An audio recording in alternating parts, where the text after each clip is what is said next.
Welcome to citizens pulse. నేను మీ రాజేష్.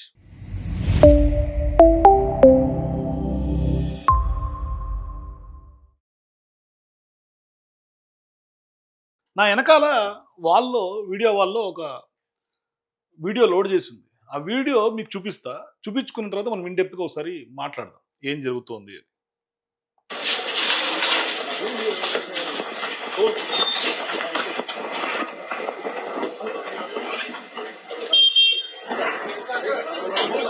మరొక్కసారి చూడండి.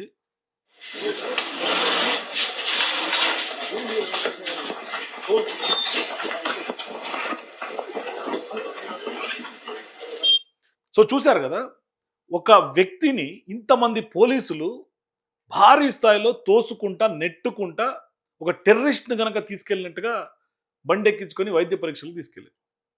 వాస్తవానికి ఈయన ఎవరో కాదు, గత 3-4 రోజులుగా వరుసగా 2 తెలుగు రాష్ట్రాల్లో అతి పెద్ద చర్చను రాజేస్తున్నటువంటి వ్యక్తి. ఆయన ఎవరో కాదు, యూట్యూబర్గా రావణ్. ఆయన చేసినటువంటి నేరం ఏంటంటే ప్రభుత్వాన్ని ప్రశ్నించడం. సరే, ఆ ప్రశ్నించినటువంటి నేపథ్యం, ప్రశ్నించినటువంటి స్థాయి కూడా ఒక మెట్టు ఎక్కువగా ఉండి ఉండొచ్చు. కాకపోయినా మరి ఆయన మీద వరుసగా ఇప్పటికీ 4 కేసులు బనాయించారు. ఇంకా 35 కేసులు ఉన్నాయని పెద్ద ఎత్తున సోషల్ మీడియాలో చర్చ జరుగుతూ ఉంది. ఒకవైపు ఈయన స్టేషన్లో ఉంటే జనసేన నాయకులు కార్యకర్తలు కూడా కొట్టి దాడి చేసేందుకు ప్రయత్నం చేస్తున్నారు. మరోవైపు పోలీసులు ఈ విధంగా ప్రొటెక్షన్ కల్పించే నెపంతో ఈ విధంగా చేస్తూ ఉన్నారు. సరే, ఆయన ఇప్పటికే 4 రోజులుగా పచ్చి మంచినీళ్ళు కూడా ముట్టట్లేదు, ఆయన నిరాహార దీక్ష చేస్తున్నాడని కూడా స్పష్టంగా చెప్తూ ఉన్నారు. కాకపోతే ఇవాళ కోర్టులు బెయిల్ ఇస్తూ ఉన్నాయి, కానీ ప్రభుత్వం కక్ష అదింపుకు దిగుతోంది. ఇది క్లియర్గా కనిపిస్తోంది. ఒకవేళ నిజంగా కేసులో సీరియస్నెస్ కనుక ఉండి ఉంటే కోర్టులు స్టేషన్ బెయిల్ ఇవ్వకుండా రిమాండ్కి పంపించాలి. అట్లా పంపట్ల. ఎందుకంటే సుప్రీంకోర్టు గైడ్ లైన్స్ చాలా క్లియర్ కట్గా ఉన్నాయి కాబట్టి, ఆ కేసు యొక్క శాండిటీ ఏంటో తెలుసు కాబట్టి జడ్జి గారులకి, ఖచ్చితంగా కోర్టులకు తెలుసు కాబట్టి ఇవాళ వాళ్ళందరూ కూడా ఏ కేసు ఇవాళ తెర మీద తీసుకొచ్చినా వాటిల్లో బెయిల్ స్పష్టంగా ఇస్తూ ఉన్నటువంటి సిచ్యువేషన్స్ ఉన్నాయి. ఇప్పటికి 3 కేసుల్లో బెయిల్ వచ్చింది, మళ్ళీ 4వ కేసు బనాయించి ఇవాళ మళ్ళీ కూడా జైల్లో పెట్టే ఒక కక్ష సాధింపు కనిపిస్తుంది. సరే, వాస్తవానికి ఏం జరిగింది ఏంటి మనం ఇన్ డెప్త్గా డిస్కస్ చేద్దాం. అయితే ఇక్కడ విషయం ఏంటంటే, భౌతిక శాస్త్రంలోనే కాదు రాజకీయాల్లో కూడా చర్యకు ప్రతిచర్య ఉంటుంది, అంటే ప్రతి చర్యకు సమానమైనటువంటి ప్రతిచర్య ఉంటుంది అని. వాస్తవానికి రావణ్ అనే యూట్యూబర్ మాట్లాడినటువంటి మాటలను ఒక రియాక్షన్గా చూస్తే దానికి కారణమైనటువంటి యాక్షన్ ఎక్కడుందో కూడా వెతకాలి.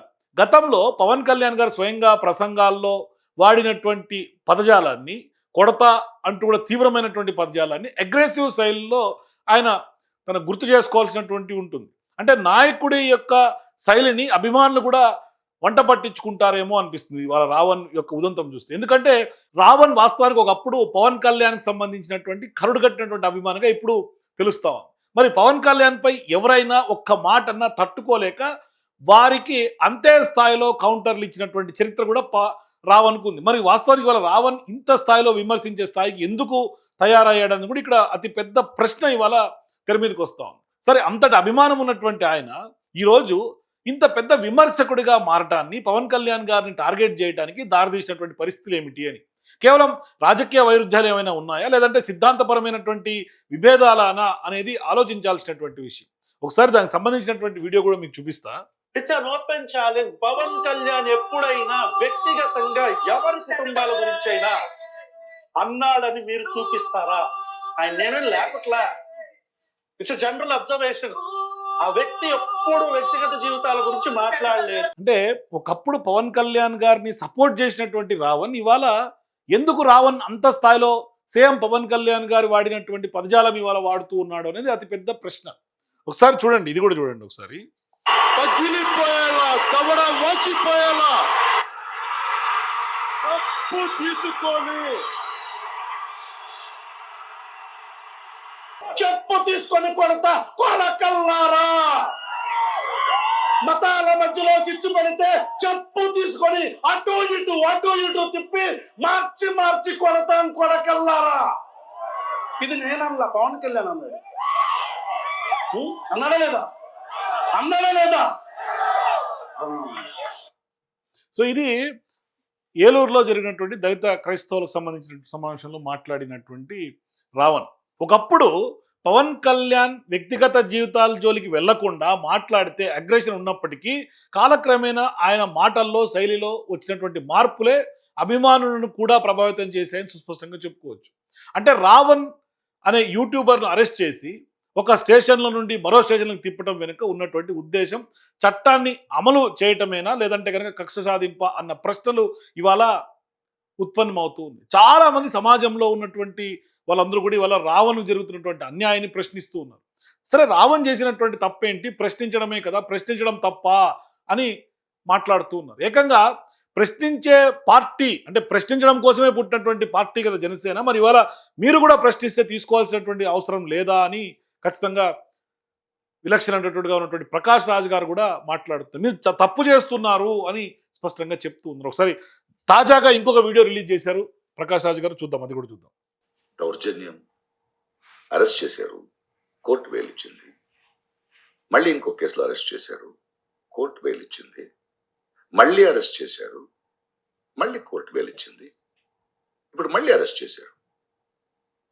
కోర్టు ఏం చెప్తుందో అర్థమవుతుందా మీకు? మీరు పెడుతున్నది తప్పుడు కేసులు, అరెస్ట్ చేయకూడదు అని చెప్తోంది. వినరా? ఇదేనా ప్రజాస్వామ్యం? ప్రజల కోసం మీరు ఇందుకే వచ్చారా?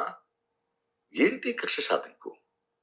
దీనిపైగా మీ జన సైనికులు ప్రతి పోలీస్ స్టేషన్ బయట ఆయన్ని కొట్టేద్దామని, చంపేద్దామని, ఆడియోలో ఒకరొకరు మాట్లాడుకోవడం, ఆయన కొట్టి తీరాలని, ఇంత ఓపెన్గా, ఇంత సిగ్గు లేకుండా, ఇంత అహంకారమా? 4 రోజుల నుంచి రావణ్ నిరాహార దీక్షలో ఉన్నాడు. అస్సలు ఆలోచించరా? కోర్టు మాటల్ని కూడా గౌరవించరా? నో. పవన్ కళ్యాణ్ గారు, చంద్రబాబు నాయుడు గారు, ఆంధ్ర పోలీస్, ఆంధ్ర ప్రభుత్వం, ప్లీజ్, దేశం మొత్తం చూస్తుంది. తప్పు తప్పు తప్పు తప్పు. సో నిజంగా ప్రకాష్ రాజ్ గారి మాటల్ని కన్సిడర్ చేయాల్సినటువంటి అవసరం ఉంది. ఆయన చెప్తూ ఉన్నారు తప్పు తప్పు తప్పు అని. ఒకవేళ నిజంగా సీరియస్ కాగ్నిజెన్స్ కనుక ఉంటే కోర్టు ఖచ్చితంగా బెయిల్ ఇచ్చేది కాదు.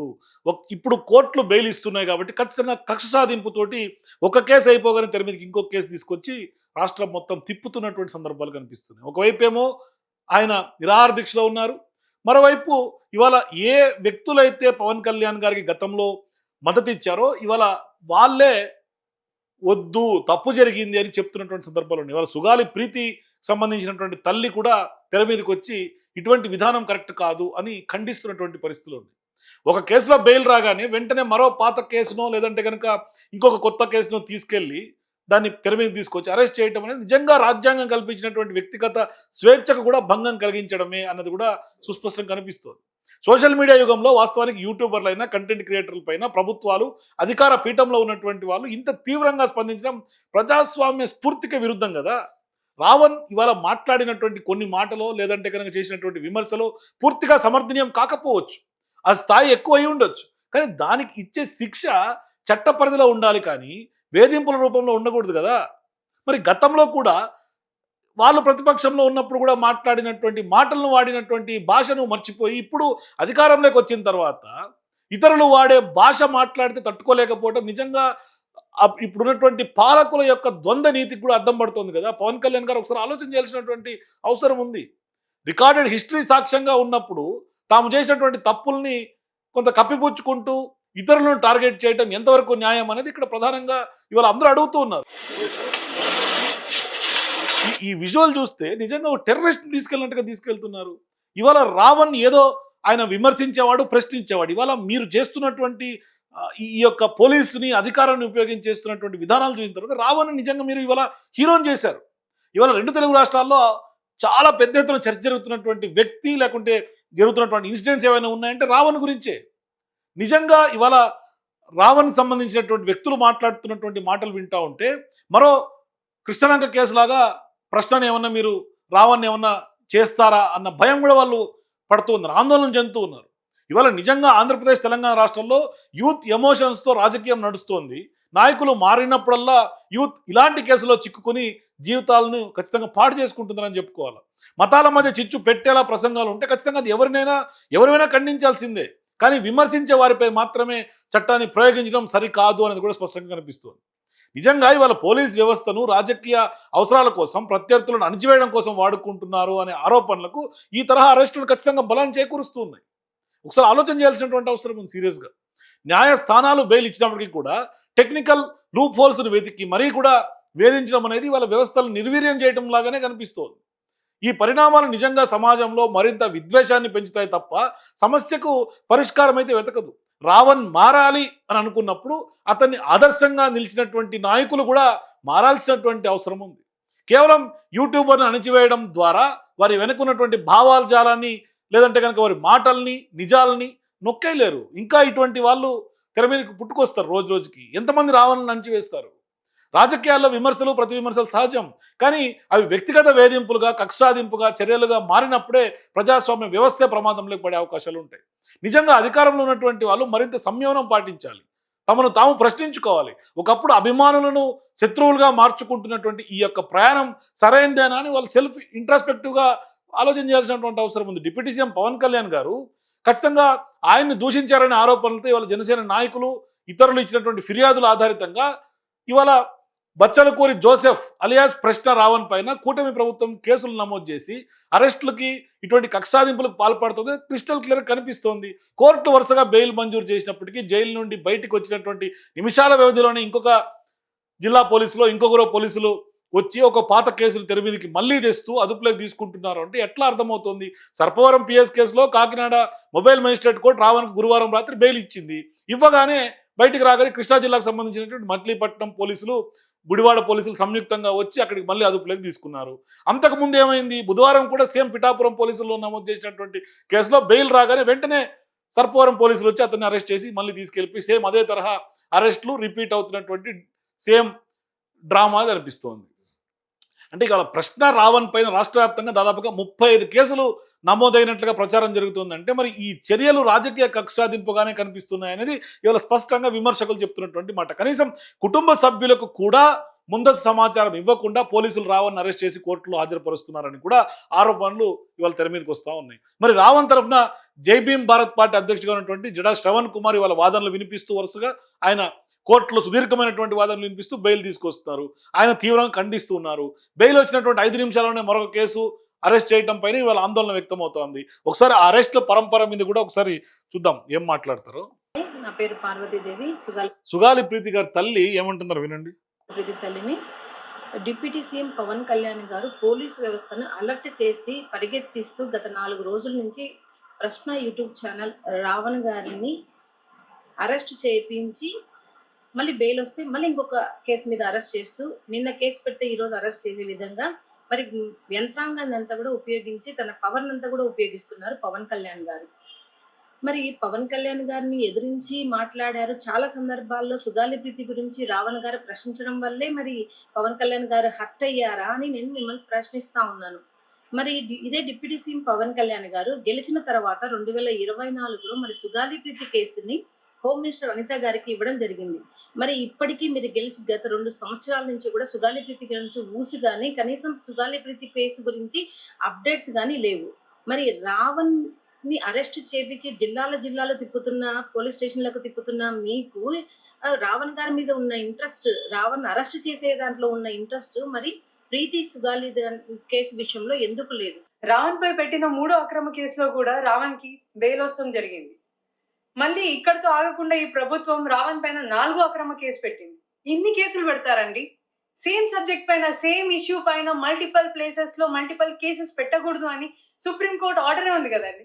It is a clear violation of article 21. మీరు ఎందుకు రూల్స్ ఫాలో చేయట్లేదు? ఇంత అతీతంగా వెళ్ళి రావణ్ పైన ఎందుకు ఈ కక్ష సాధిస్తున్నారు? మేము కూడా మీరు ఎంత ఫైట్ చేశారో మేము అంతే టఫ్ ఫైట్ ఇస్తాం. We are very strong. మేము కూడా president of India, supreme court అందరికీ కూడా లెటర్స్ రాస్తాం.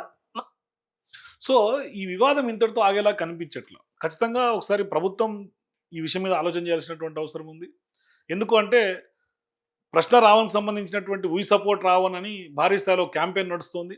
దానికి మళ్ళీ జన సైనికులు కొంతమంది వీఆర్ నాట్ సపోర్ట్ రావణ్ అంటూ కూడా కొంత సెటేరికల్ క్యాంపెయిన్ నడుపుతున్నారు తప్ప దీంట్లో ఉన్నటువంటి సీరియస్నెస్ ఏంటి, రావణ్ని ఇవాళ ఆయన ఆరోగ్య పరిస్థితి ఏంటి, ఇటువంటి కక్షాదింపులు ఎంతవరకు కరెక్టు, దేశం చూస్తోంది, ప్రజలు మాట్లాడుకుంటున్నారు, మరి నిజంగా ఇవాళ ఇటువంటి కక్షాదింపు చర్యలు ప్రజలు ఆహ్వానిస్తారా, వ్యతిరేకిస్తారా, ప్రజలు ఏమనుకుంటారు, ఇవన్నీ ఆలోచన చేయాల్సినటువంటి అవసరం ఉంది. ఏదో అధికారం ఇవాళ ఉండొచ్చు, అధికారం ఉంది కదా అని చెప్పి ఇంత స్థాయిలో కక్షాదింపు అనేది, ఇది నిజంగా రావణ్ని ఇవాళ హీరోగా నిలబెట్టే అవకాశాలు ఉన్నాయి. పవన్ కళ్యాణ్ గారే రావణ్ని ఇవాళ హీరోని చేసే అవకాశాలు ఉన్నాయి తప్ప జన నేతగా ఇవాళ రావణ్ ఎదుగుతూ ఉన్నాడు. కానీ ఇవాళ పవన్ కళ్యాణ్ గారు ఏంటి అన్నది ఒకసారి ఆలోచన చేయాల్సినటువంటి అవసరం. ఎందుకంటే అధికారం, హోంశాఖ, పోలీసులు, ఇది నిజంగా కూడా ఒక బిగ్ క్వశ్చన్ రైజ్ చేస్తుంది. ఒక డిఫరెంట్ కల్చర్ని ఆంధ్రప్రదేశ్లో తీసుకెళ్తున్నటువంటి సందర్భం కనిపిస్తుంది. కాబట్టి ఖచ్చితంగా అందరూ ఆలోచన చేయాల్సినటువంటి సందర్భంగా ఉంది.